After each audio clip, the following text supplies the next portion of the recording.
Hello and welcome to Pro-Life Primetime News. Today is Friday, May 3rd. I'm Leslie Palma.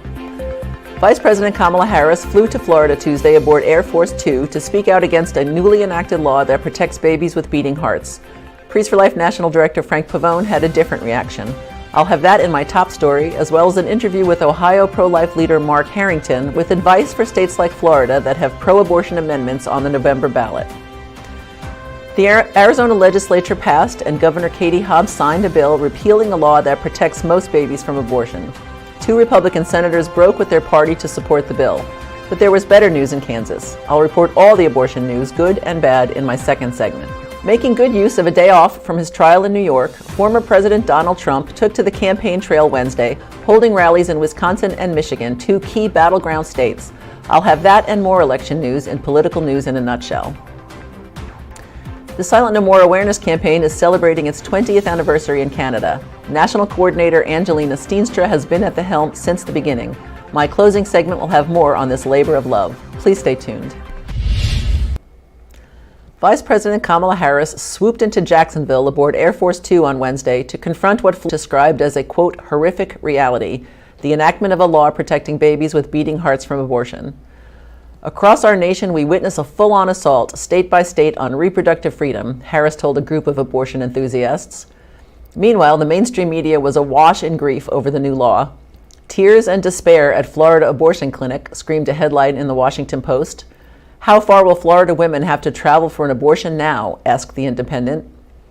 The Democratic National Committee flew a banner over Mar-a-Lago, President Donald Trump's residence in Palm Beach, putting the blame for the new law, or the credit, as we see it here, on the former president. Pro-life leaders and activists, however, were thrilled with the new protections in Florida. So how did Priests for Life National Director Frank Pavone greet the new day in the state our ministry calls home? Let's have a look. Brother Frank, what are you doing?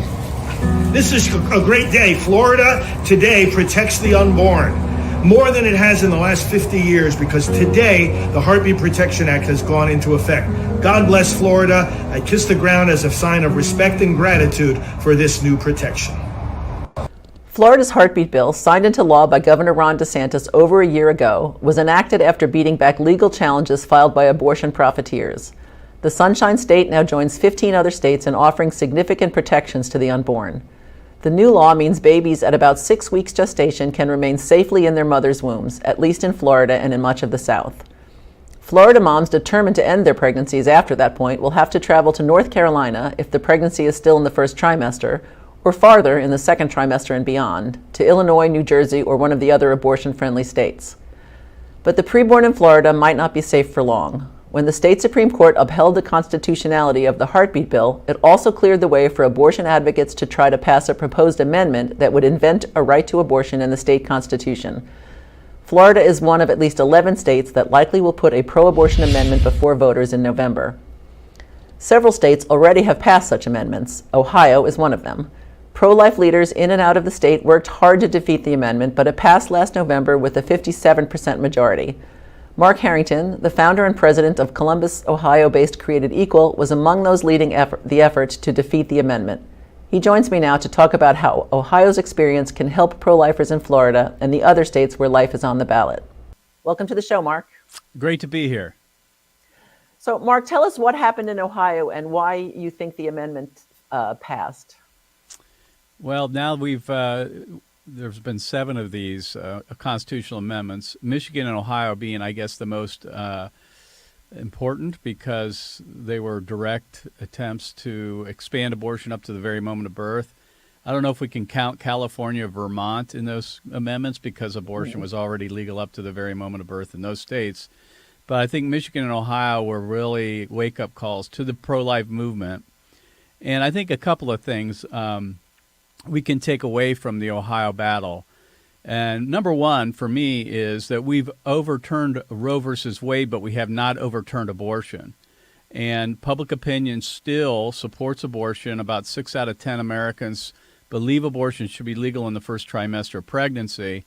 And those numbers kind of played out in Ohio and Michigan. 57% of Ohioans and Michigan citizens voters voted in favor of the abortion amendment. So we have a lot of work to do in order to change the culture, and we need to get back to the business of doing that. I mean, there's a lot of other lessons learned. I would say a lot of people want to look at the how badly we were outspent. That's going to be the case in every one of these constitutional amendments. Right. Obviously, it's a problem. We have to close that gap, the funding gap between us and our opposition. But we're never going to raise as much money as them. We have to be much more efficient and smarter with our money. I call it lean and mean, right? And just use our money more effectively in the ads that we're running. And I think the bigger thing is that we need to, we can't expect a different result if we continue doing the same messaging. So we've got to change the messaging. And some of the things that came out of Ohio give us a pathway forward in these other states as far as the media ads and the messaging and what worked and what didn't. Now, I've heard you describe a tool that you are offering to other states. Can you tell me what you're willing to do to help other states? Yeah, so we created a volunteer portal for the door-to-door grassroots effort, the phone banking as well. So we ran the entire volunteer grassroots effort here in Ohio, and we're making that available to all the other states that are facing these constitutional amendments. Several of those have already taken us up on our offer. We've got it going on in Nevada, Arizona, Missouri, hopefully Florida soon. Again, this is just a way to organize your volunteers in order to be efficient in reaching and knocking on doors and making phone calls and all the other stuff. So it's a one-stop shop for volunteers to be kept up on what's going on, given information, and just trying to streamline the communication between the coalition and their volunteers. So if people are interested in that, they can just email me at createdequal.org. Okay, great. So in Florida specifically, we are voting on not only the abortion amendment, but also legalizing marijuana. So they're expecting a huge voter turnout among young people. What kind of message can we use to get to the young people? Well, that's a tough one because in Ohio, we lost the Gen Z voters pretty badly here. 18 to 29-year-olds, 77% voted yes on issue 1. And so we have an uphill battle there. There are indications, though, if you look at the polling regarding the presidential race, that Donald Trump is polling better with that group than he was in 2020. So we can only hope that that's going to carry over into the abortion battle there in Florida. Honestly, we did not devote a lot of our resources to the college age and career age young people because that's just not the people that we're going to be switching over or changing. We're trying to reach the persuadables. Those are the people in the middle. They're marginally pro-choice, or they really don't have a hard and fast position on this. So we suspended our college outreach actually during issue 1, the campaign. That doesn't mean we give up on them, but there's a lot of other people that are going to be more persuadable than that demographic, in my opinion. Oh, interesting. So the other side seems, these amendments, all of them seem to be very vague and they open to lots of different interpretation. How can we let people know that they're being hoodwinked? Well, yeah, I was looking at the language here in the state of Florida. They say that the amendment provides that no law shall prohibit or penalize, delay, or restrict abortion after viability. Vague term, of course, we all know viability supposedly means that the baby can survive outside the womb, but that term is up to the determination of whom? The doctor or the abortionist, right? And even Warren Hearn recently in the Atlantic magazine said viability is really up to what the mom wants. If she wants the baby, then the baby's viable. If she doesn't, then he's not. So, it's one of those terms that you could drive a Mack truck through. It's not defined in the amendment, nor is the term health, patient's health, healthcare provider. This is very similar to all of the amendments across the country. They are intentionally vague for a reason because they don't want to limit the amendment. They want it to pass and then leave the courts to interpret what these words mean in the future. And we know what that leads to, right? We saw that with Roe versus Wade and determining that health could be anything from familial health, emotional health, psychological health, not just physical health. So there's a lot of intentional, they're being vague intentionally in order to get the amendment passed. Yep. So in Florida, we have to pass it with a 60% vote. And now you mentioned Michigan and Ohio pass with 57%. So does that give us cause for optimism here in Florida?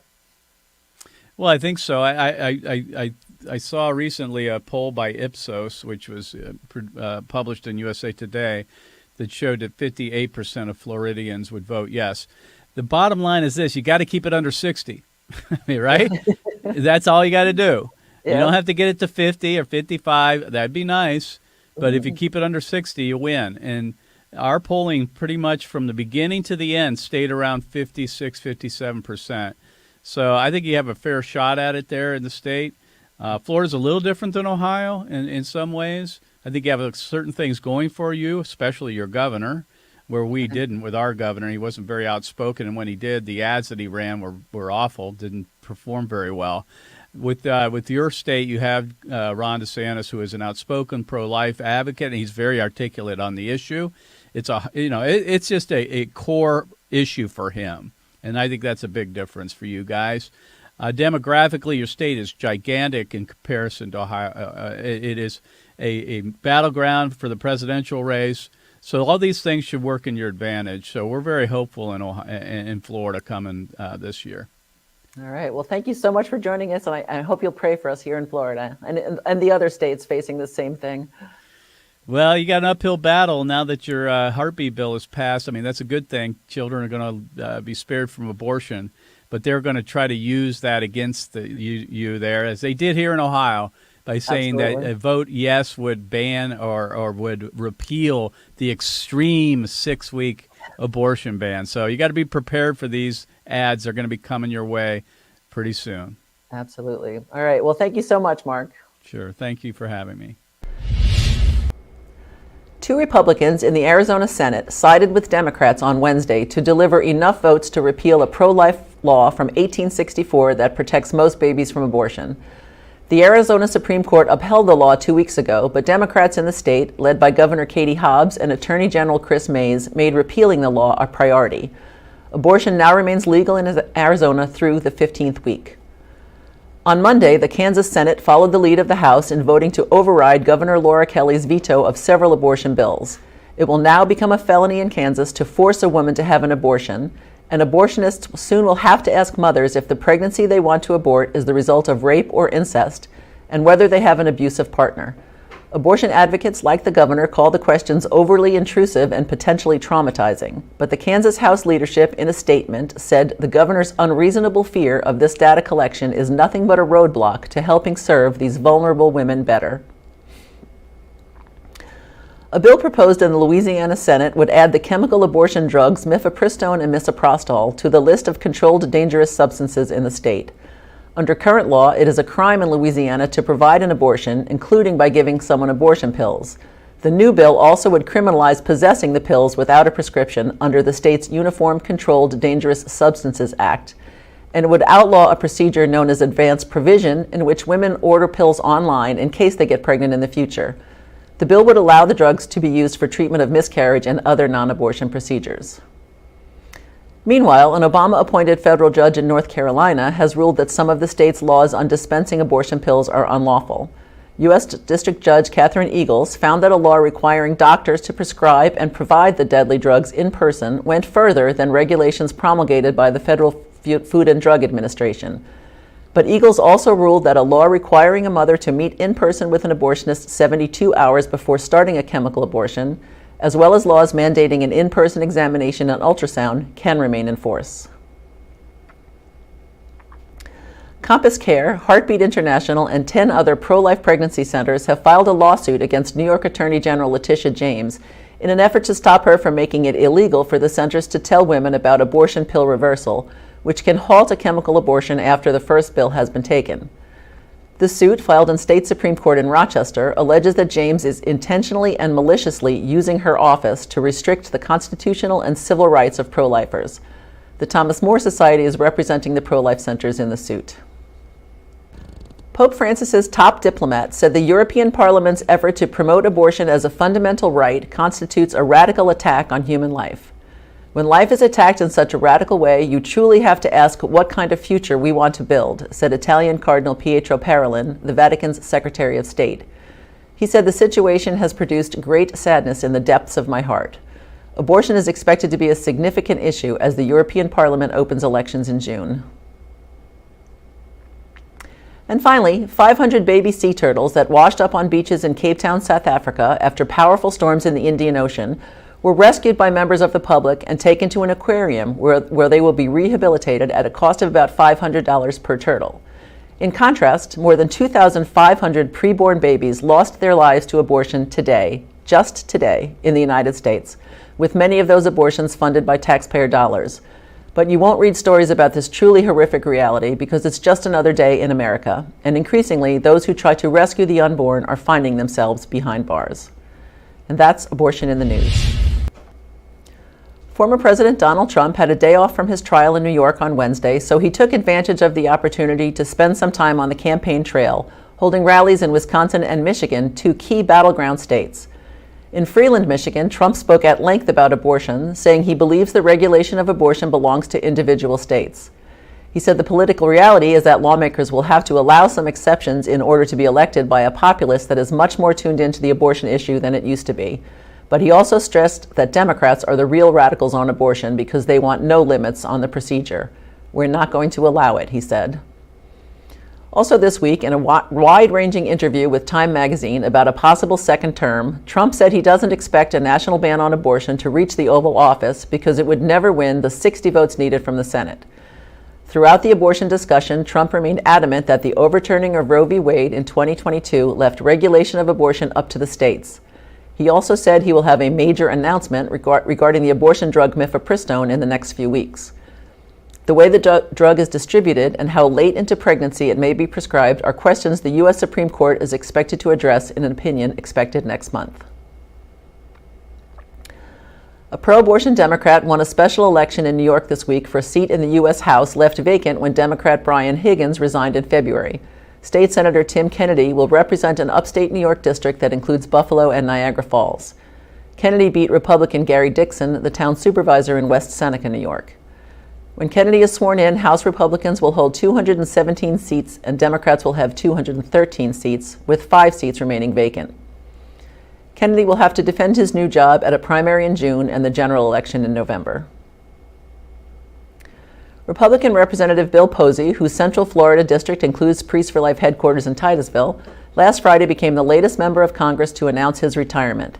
Posey then quickly threw his support for to Florida Senator President Mike Haradopoulos, a Republican, for the District 8 seat. Haradopoulos filed his paperwork just before the noon deadline last Friday. The Constitution Party has named pro-life activist Randall Terry, the one-time president of Operation Rescue, as its nominee for president. "We are running for president in an effort to make child killing by abortion the #1 voter issue in America," Terry says on his campaign website. "We will show the horror of aborted children to the American people and call on Christians to repent for having voted for Joe Biden." Another pro-life activist, Teresa Bukovac, the founder and former director of Pro-Life San Francisco, is running for the Democratic nomination for president. Both candidacies are considered long shots. The Wall Street Journal is calling the 26% of likely voters who haven't yet made up their minds about the presidential election the persuadables, and says they may well decide the election. Here's what we know about them. According to the Journal, 39% describe themselves as moderates, and only 11% think the country is headed in the right direction. 70% have an unfavorable view of Joe Biden, while 74% don't much like Trump. 2/3 of the persuadables say the economy has gotten worse under Biden, and the majority also is in favor of legal abortion. That's political news in a nutshell. The National March for Life in Canada will take place on Thursday, May 9th, and women and men of the Silent No More Awareness campaign once again will stand on the steps of Parliament Hill in Ottawa to talk about their abortion regret. This year, the campaign is celebrating 20 years since it was established in Canada, our abortion-friendly neighbor to the north. Angelina Steenstra has served as national coordinator since 2004, but it was a year earlier that she first gave her testimony as part of the National March. Suffering in silence from an abortion she had as a teenager, in 1991 she began working with a priest in the Diocese of Toronto who was developing a program for healing after abortion. She began to receive invitations to speak at churches and other religious venues, and in 2003 she was asked to address the Canada March for Life about a date rape when she was a teenager, her covert journey to New York, and the abortion that would impact the rest of her life. I got up there at Parliament Hill in Ottawa and it was daunting, Angelina told me, but I prayed and I was given a grace and I did it. Jim Hughes, then the head of Campaign Life Coalition, asked Angelina to bring Silent No More to Canada. But before deciding, she and her husband Walter traveled to Washington, D.C. in January 2004 for the annual March for Life there to see Silent No More in action. Its co-founders, Priests for Life Executive Director Janet Morana and Anglicans for Life President Georgette Forney, asked Angelina to give her testimony in front of the steps of the Supreme Court. It was not about me anymore, Angelina said. I became about all the women and men living in the bondage of silence. 4 months later, on May 13, 2004, she led the first Silent No More gathering as part of the March for Life Canada. 12 women told the stories of their abortions and the many ways they were harmed by making that choice. It was a profound moment for Canada, Angelina recalled. People have often said to us, "You're the most important part of this day." To recognize Silent No More's contribution to pro-life efforts in Canada, where abortion has no limits and is paid for by the government, the Campaign Life Coalition has designated this year's march in honor of Angelina and Walter. And as she has for most of the last 20 years, Janet Morana will make the trip to Ottawa next week. She noted that the theme this year is "I Will Never Forget You," perfect for Silent No More. Mothers and fathers never forget the babies they lost to abortion, Janet said, and for many of them, the best way to commemorate those lives lost is to be silent no more. Thank you so much for joining me on Pro-Life Primetime News, produced at Priests for Life headquarters in Titusville, Florida. If you like this show, please consider making a donation to prolifegift.org.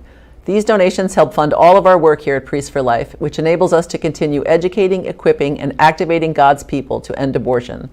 For all your pro-life news updates during the week, please follow us on X at Pro-Life News Show.